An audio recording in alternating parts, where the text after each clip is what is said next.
आप जरी फर्नीचर का काम कर रहे हैं, मांझा भी अगर बन रहा है या सुरमा बन रहा है या बरेली का जैसे झुमका का कारोबार है और 20 एम्प्लॉई इकट्ठे होकर कर रहे हैं, वो चाहे वर्कर हैं, लेबर हैं या जो भी है, तो वो हमारे अंतर्गत आने चाहिए। और नियोक्ता को जो है हर महीने ईसीआर फाइल करनी है उन सभी लेबर की और वर्कर्स की जिनका वेतन 15,000 रुपये से कम है। 3 स्कीम्स हमारे पास में है। एक ईपीएफ स्कीम है जिसमें प्रोविडेंट फंड जमा होगा और वो आपको भविष्य निधि के तहत 58 साल की उम्र के बाद ब्याज के समेत मिलेगा। और इसके अलावा पेंशन स्कीम है जिसमें आपको पेंशन प्रोविज़न है, और पेंशन प्रोविज़न सिर्फ पेंशनर्स को नहीं, उसकी फैमिली में हमारे पास विधवा पेंशन है, चिल्ड्रन पेंशन है, पूरी फैमिली पेंशन का प्रावधान यहाँ पर है। जो भी एम्प्लॉई, वर्कर, लेबर है, अगर वो 20 और 20 से ऊपर एम्प्लॉय वाले संस्थान में काम कर रहा है जहाँ पीएफ कंट्रीब्यूशन कटना चाहिए और नहीं कट रहा है, तो वो जो है बरेली ऑफिस में आके अपनी शिकायत दर्ज कर सकता है। आने की भी ज़रूरत नहीं है, वो एक डाक से भी हमें जो है शिकायत भेज सकता है।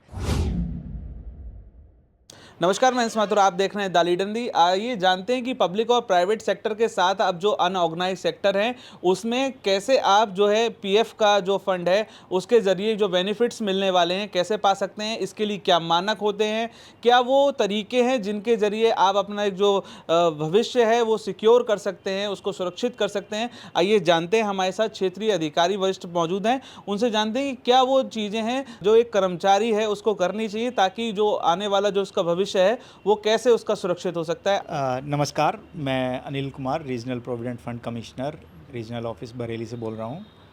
हमारा organisation employ provident fund organisation ministry of labour and employment के अंतर्गत आता है और इस डिपार्टमेंट का काम यह है कि 20 और 20 से ऊपर एम्प्लॉयज़ जिस भी क्षेत्र में आते हैं, हम संस्थान को कवर करते हैं। संस्थान में अगर 20 और 20 से ऊपर एम्प्लॉय हैं तो वो जो है हमारे यानी कि ईपीएफ एंड एमपी एक्ट की परव्यू में आता है और वहाँ सभी एम्प्लॉयज़ का जो कि 15,000 से कम वेतन अर्जित कर रहे हैं महीने का, वो उनका पीएफ जो है कटना चाहिए और पीएफ ऑफिस में जमा होना चाहिए। और ये सब जो कंट्रीब्यूशन जमा करने की जिम्मेदारी है ये नियोक्ता की है। लेकिन कई बार क्या है, अनऑर्गेनाइज सेक्टर में कुछ लोगों को इस बात का पता नहीं होता है, नियोक्ता भी अनभिज्ञ रहता है ऐसे प्रोविज़न से। तो हम बता देते हैं कि ऑलरेडी जो है कुछ डिफरेंट सेक्टर्स में मैं बताता हूँ जिसमें जो है पीएफ कंट्रीब्यूशन हमारे पास में आ रहा है और वो ईपीएफ परव्यू में आते हैं। जैसे कि बरेली में गूंज आप एक कैफ़े आप सुनते होंगे, गाला एजेंसी है, और इसके अलावा गीतांजलि स्टूडियो सालोन जो है, और साहिब राम ग्रोसरी शॉप है। ये सब साहिब राम भी इसमें, वो तो एक शॉप है सर। शॉप है, देखिए शॉप है, उससे फ़र्क नहीं पड़ता है। आप अचार बना रहे हैं, 20 लोग इकट्ठा होके पापड़ बना रहे हैं, आप जरी फर्नीचर का काम कर रहे हैं, मांझा भी अगर बन रहा है या सुरमा बन रहा है या बरेली का जैसे झुमका का कारोबार है और 20 एम्प्लॉई इकट्ठे होकर कर रहे हैं, नियोक्ता ने इतने लोगों को रखा हुआ है, वो चाहे वर्कर हैं, लेबर हैं या जो भी है, तो वो हमारे अंतर्गत आने चाहिए। और नियोक्ता को जो है हर महीने ईसीआर फाइल करनी है उन सभी लेबर की और वर्कर्स की जिनका वेतन 15,000 रुपये से कम है।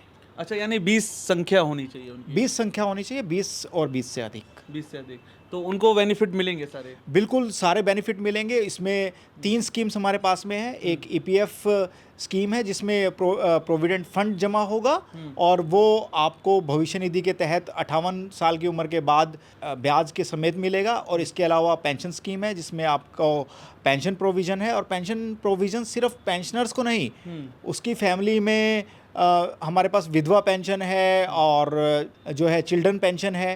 तो सभी पूरी फैमिली पेंशन का प्रावधान यहाँ पर है पेंशनर के बाद, और पेंशनर की तो पेंशन है ही अगर 15,000 रुपये से कम वेतन। अच्छा, जैसे कुछ जगह पर सर ऐसा होता है कि जो एम्प्लॉई होता है वो बार बार कहता है और उसकी जो है सुनवाई वहाँ पर नहीं हो पाती है। पीएफ के लिए वैसे बोलता है कि हमारा कटना चाहिए ताकि जो कर्मचारी है उसका भविष्य जो है सिक्योर हो पाए, तो ऐसे में फिर वो क्या कर सकता है? देखिए, सबसे पहले बात तो यही है कि जो भी एम्प्लॉई, वर्कर, लेबर है, वो अपने अधिकारों को लेके सजग रहे, अपने अधिकारों को समझें। अगर वो 20 और 20 से ऊपर एम्प्लॉय वाले संस्थान में काम कर रहा है जहाँ पीएफ कंट्रीब्यूशन कटना चाहिए और नहीं कट रहा है, तो वो जो है बरेली ऑफिस में आके अपनी शिकायत दर्ज कर सकता है। आने की भी ज़रूरत नहीं है, वो एक डाक से भी हमें जो है शिकायत भेज सकता है। शिकायत भेजने के लिए हमारा पता है 111 Bhavishya Nidhi Bhavan, civil lines, near Prabha talkies, Bareilly. तो वो डाक के ज़रिए भी शिकायत कर सकता है। उसके बाद फिर हमारी तरफ से फिर उसको क्या किया जाएगा? हाँ, तो उसके बाद जो है हम उस शिकायत की जो है शिकायत के ऊपर कार्रवाई करेंगे और नियोक्ता को जो है हम निर्देशित करेंगे कि वो पीएफ कंट्रीब्यूशन काटना स्टार्ट करे अपने एम्प्लॉइज़ का। और अगर वो नहीं मानता है तो फिर हमारे यहाँ सेक्शन 7A में जो है क्वासी जुडिशियल इंक्वायरी स्टार्ट करके असेसमेंट करने का भी प्रावधान है। और उसके बाद हम जो है इंश्योर करेंगे कि ऐसे किसी भी संस्थान में जो है पीएफ कंट्रीब्यूशन 15,000 से नीचे जो भी वेतन ले रहे हैं उनका कटे और हमारे यहाँ जमा हो। ठीक है। तो ये थे हमारे साथ क्षेत्रीय अधिकारी जिन्होंने बताया कि किस तरीके से जो 15,000 की जो मिनिमम वेजेस है वो, या फिर 20 से ऊपर के जो कर्मचारी जहां पर काम कर रहे हैं, तो ऐसे में वो पीएफ के जो है अंतर्गत आएंगे और अपना जो एक भविष्य निधि है अगर उनकी नहीं कट रही है तो वो यहाँ पर सूचना भी दे सकते हैं, ताकि उनको जो है वो पीएफ कटना शुरू होगा और उनका जो भविष्य में वो 3 जो अलग अलग सेवाएँ हैं उनमें भी वो उसको पा सकते हैं। और इस तरीके से वो जो अपना जो अभी जो एक समय अपना जो जीवन का दे रहे हैं, तो आगे चल के जो उनका जो भविष्य है वो सुरक्षित होता हुआ नजर आएगा। आप देख रहे हैं the leader Hindi, camera person Kaif के साथ मैं अंश माथुर।